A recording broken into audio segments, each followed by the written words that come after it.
झारखंड की दो राज्यसभा सीट और दो बड़े नेताओं की साख साख इसलिए क्योंकि एक साख कांग्रेस के राष्ट्रीय अध्यक्ष मल्लिकार्जुन खड़गे का है, जिनके सलाहकार प्रणव झा कांग्रेस पार्टी के राज्यसभा उम्मीदवार हैं, और दूसरा मुख्यमंत्री हेमंत सोरेन झारखंड मुक्ति मोर्चा के केंद्रीय अध्यक्ष, जिनको ठेस पहुंचा है जिस तरीके से कांग्रेस पार्टी ने एक तरफा फैसला ले लिया और कांग्रेस प्रणव झा को उम्मीदवार बना दिया। गठबंधन के तहत चुनाव लड़ने की बातें हो रही थी और कांग्रेस पार्टी ने एक तरफा फैसला लेते हुए प्रणव झा को उम्मीदवार, इस बात को लेकर हेमंत सोरेन इतने नाराज़ हुए कि उन्होंने जो विभागीय बैठक थी शुक्रवार को, उस विभागीय बैठक को कैंसिल कर झारखंड मुक्ति मोर्चा के नेताओं की बैठक की और उस बैठक में राज्यसभा चुनाव को लेकर मंथन किया गया। और उसके बाद बात जो सामने आई वो बात ये सामने आई कि झारखंड मुक्ति मोर्चा दोनों की दोनों ही सीटों पर चुनाव लड़ेगी। झारखंड मुक्ति मोर्चा के इस फैसले के बाद कांग्रेस पार्टी की सांसें फूलने लगी, क्योंकि जो चुनाव के गणित हैं वो गणित बताते हैं कि अगर झारखंड मुक्ति मोर्चा अपने उम्मीदवार दूसरे उम्मीदवार को अगर उतारती है, दो उम्मीदवार को उतारती है, तो कांग्रेस के लिए जीत की राह लगभग नामुमकिन जैसा होगा। और इसके बाद झारखंड मुक्ति मोर्चा ने जैसे ही ये फैसला किया, ऐलान किया, उसके बाद कांग्रेस पार्टी ने अपने विधायक दल की बैठक बुलाई। कांग्रेस पार्टी के विधायक दल की बैठक हुई और उस विधायक दल की बैठक के बाद जो संदेश आया, जो मैसेज आया, वो बताता है कि कांग्रेस पार्टी हेमंत सोरेन के सामने सरेंडर करने की मुद्रा में आ चुकी है।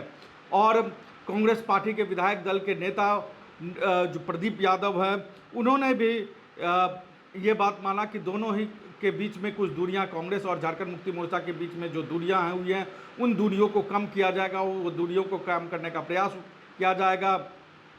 राधा कृष्ण किशोर जो हेमंत सोरेन की सरकार में मंत्री हैं, उन्होंने कहा कि अगर मुख्यमंत्री कांग्रेस पार्टी के इस फैसले से अगर दुखी है तो हम उसके लिए क्षमा मांगते हैं। और जो उस विधायक दल की बैठक में कांग्रेस के जो विधायक थे वो जो भी आ रहे थे वो ये कह रहे थे कि हम अगर मुख्यमंत्री को ठेस पहुंचा है उनकी तो हम उसके लिए क्षमा मांगते हैं। तो अब कांग्रेस पार्टी मुख्यमंत्री से माफ़ी मांगने तक को तैयार है और कांग्रेस पार्टी के जो प्रभारी हैं के राजू, वो मुख्यमंत्री को मनाने, उनकी नाराज़गी दूर करने उनसे मिलने वाले हैं। इसी बीच देर रात कांग्रेस पार्टी ने एक और बड़ा फैसला किया। हेमंत सोरेन की नाराज़गी को देखते हुए भूपेश बघेल जो छत्तीसगढ़ के पूर्व मुख्यमंत्री हैं, उनको ऑब्जर्वर बनाकर, राज्यसभा चुनाव के लिए ऑब्जर्वर बनाकर जो है वो रांची भेजने का फैसला किया। भूपेश बघेल को इसलिए बनाया, भूपेश बघेल और हेमंत सोरेन की अगर आप बात करेंगे तो आपको याद होगा कि जब हेमंत सोरेन का पिछला कार्यकाल था और कथित तौर पे ऑपरेशन लोटस जब झारखंड में चलाने की कोशिश से हो रही थी, उस समय हेमंत सोरेन अपने विधायकों को लेकर, गठबंधन के विधायकों को लेकर छत्तीसगढ़ गए थे। उस समय भूपेश बघेल वहाँ के मुख्यमंत्री हुआ करते थे। तो इस तरीके का ट्यूनिंग, एक तरीके से अपनी सरकार को बचाने की जो हेमंत सोरेन की कोशिश थी, उसमें भूपेश बघेल ने सरकार की हेमंत सोरेन की मदद की। इसी रिश्ते को कांग्रेस पार्टी अपने तौर पर शायद भुनाने की कोशिश कर रही है। इसीलिए संकट मोचन के तौर पर भूपेश बघेल को जो है वो रांची भेजने का फैसला किया और हेमंत सोरेन को मनाने की अपने तौर पर पूरी कोशिश की जा रही है। कांग्रेस पार्टी के लिए ये सीट इसलिए महत्वपूर्ण है क्योंकि यहाँ पर मल्लिकार्जुन खड़गे की प्रतिष्ठा पूरी तौर पर दांव पर लगी हुई है।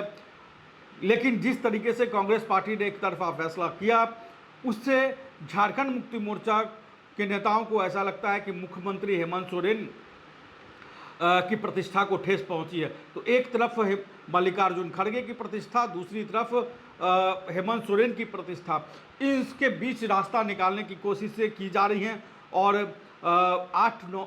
8 जून को नामांकन की अंतिम तारीख है, उससे पहले इसका हल निकल पाता है या नहीं निकल पाता है। जो शनिवार और रविवार का दिन है, ये बहुत ही महत्वपूर्ण दिन माना जा रहा है क्योंकि बीजेपी और झारखंड मुक्ति मोर्चा के उम्मीदवार का ऐलान होगा और सोमवार को वो जो नामांकन की अंतिम तारीख है उसमें नामांकन दाखिल किया जाएगा। इसलिए शनिवार और रविवार 2 दिन बहुत ही महत्वपूर्ण माना जा रहा है। लेकिन जो राज्यसभा का राज्यसभा चुनाव में झारखंड के जो गणित है, जो समीकरण है, क्योंकि झारखंड मुक्ति मोर्चा अगर 2 उम्मीदवार देती है तो ऐसी स्थिति में क्या होगा, कांग्रेस पार्टी के लिए जीत कितनी मुश्किल होते जाएगी, या कांग्रेस पार्टी जीत से कितने दूर हो जाएगी। इस गणित को थोड़ा सा हम आपको समझाने की कोशिश करते हैं। हालांकि जो राज्यसभा का चुनाव होता है उसमें जो गणित होता है, उसमें जो वोटों का गणित है, प्रथम वरीयता, द्वितीय वरीयता, तृतीय वरीयता का, वो बहुत कॉम्प्लिकेटेड है। वो आम दर्शकों को समझने में बहुत मुश्किलें आ सकती हैं। इसलिए हम इसको साधारण तरीके से समझाने की कोशिश करते हैं कि अगर जेएमएम 2 उम्मीदवार उतारती है, 2 प्रत्याशी उतारती है, और कांग्रेस और बीजेपी के उम्मीदवार उतार देती है, यानी कि कुल 4 अगर उम्मीदवार होते हैं तो क्या होगा।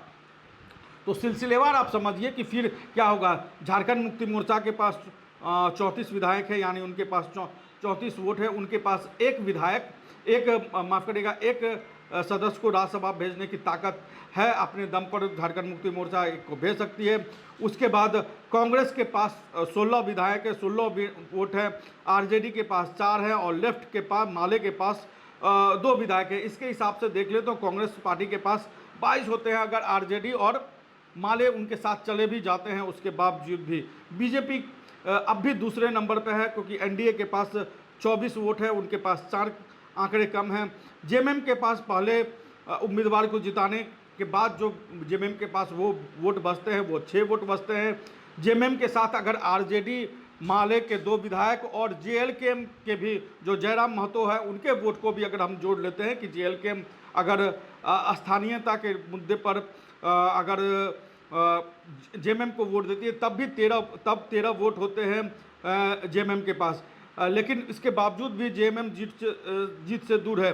ऐसे में दूसरी जब ऐसी स्थिति होगी, क्योंकि बीजेपी दूसरे नंबर पर रहेगी और कांग्रेस पार्टी तीसरे नंबर पर कांग्रेस पार्टी रेस में रहेगी। झारखंड मुक्ति मोर्चा दूसरे उम्मीदवार को जीत दिलाने के लिए उसके पास सिर्फ 13 वोट होते हैं। तो ऐसे में जो दूसरे वरीयता का वोट होता है वो बहुत महत्वपूर्ण हो जाता है। कांग्रेस और बीजेपी के बीच टक्कर में रोमांच तब पैदा होगा जब दूसरे वरीयता के विधायकों के वोट डालेंगे, यानी कि कांग्रेस और बीजेपी। अगर ऐसे देखें तो कांग्रेस के एक उम्मीदवार होंगे तो कांग्रेस और दूसरे वरीयता का वोट किसको देगी, वो बीजेपी को दे नहीं सकती है। तो बीजेपी को अगर ऐसे नहीं देगी तो वो झारखंड मुक्ति मोर्चा को देगी। अगर और ठीक वैसी स्थिति बीजेपी के साथ है। अगर बीजेपी के विधायक जो है प्रथम वरीयता के अलावा दूसरे वरीयता का उनको वोट देना है तो वो किसको देंगे।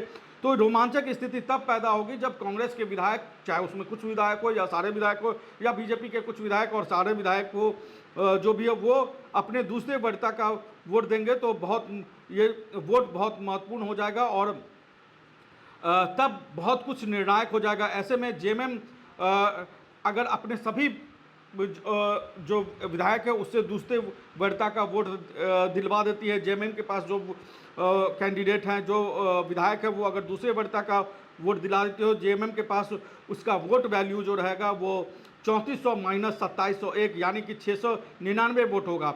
तो जेएमएम 699 वोट देकर अपनी पसंद के दूसरे उम्मीदवार को ट्रांसफ़र कर सकते हैं, यानी कि 699 वैल्यू का वोट झारखंड मुक्ति मोर्चा का जो दूसरे वरीयता का दूसरे नंबर के जो उम्मीदवार होंगे उनको वोट ट्रांसफ़र हो सकता है।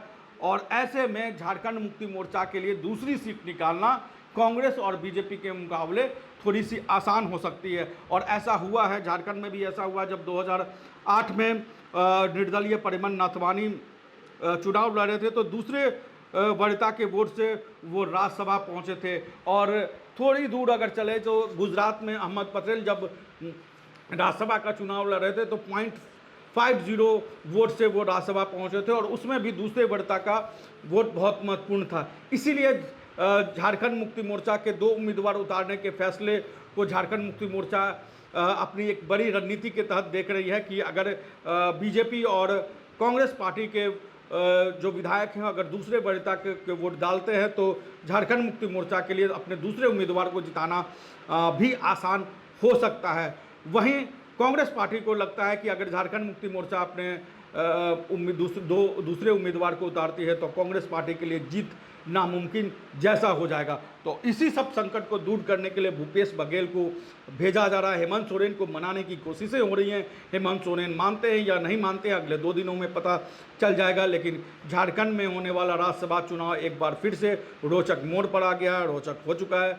पूर्व में भी जो राज्यसभा चुनाव हुए हैं झारखंड में वो बहुत अपने आप में बहुत कई बार हॉर्स ट्रेडिंग की वजह से, कई बार अन्य वजहों से बहुत रोचक रहा है। तो इस चुनाव ने भी कह सकते हैं कि राष्ट्रीय स्तर पर चर्चा अपनी ज़रूर बना ली है। जो राज्यसभा का जो गणित है उसके हिसाब से जो विधायकों की जो संख्या है उसके हिसाब से आपको क्या लगता है झारखंड मुक्ति मोर्चा की आगे की रणनीति क्या होगी, कमेंट बॉक्स में हमें जरूर बताएं। नमस्कार, जोहार। बायोम इंस्टीट्यूट नीट की तैयारी के लिए एक भरोसेमंद नाम। यहाँ अनुभवी फैकल्टी, स्मार्ट क्लासरूम और बेहतरीन टीचिंग मेथड से स्टूडेंट्स को मिलती है मजबूत तैयारी। यहाँ हर स्टूडेंट को मिलता है पर्सनल गाइडेंस और डाउट क्लियरिंग का पूरा सपोर्ट। नीट 2027 और 28 के लिए फेज 2 बैच 30 अप्रैल से शुरू हो रहा है। आज ही बायोम इंस्टीट्यूट से जुड़े और अपने डॉक्टर बनने के सपने को दे सही दिशा। बायोम इंस्टीट्यूट सिर्फ मेडिकल प्रिपरेशन का संस्थान। रॉयल इंडिया में आपका स्वागत है। भारत के सबसे विश्वसनीय सोलर मोटर पंप और MPPT कंट्रोलर निर्माता। रॉयल इंडिया का high performance movable trolley solar water pumping system प्रस्तुत है।